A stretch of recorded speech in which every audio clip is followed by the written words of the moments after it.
мен Шолпанмын. Мынау шай осы компанияға келген себебім менің бұған себепкер болған менің мына Сапаргүл қайынсіңлім.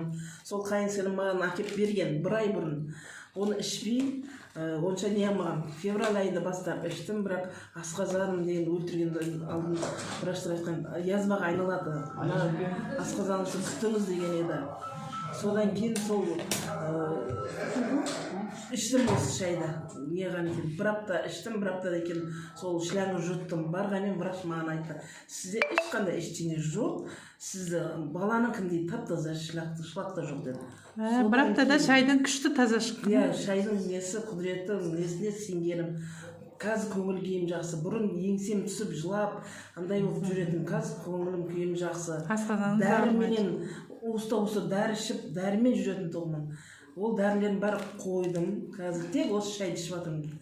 Қазірше тек осы шай маған көмектесіп жатыр. Молодец, Алла шипасын берсін. Мен айтқан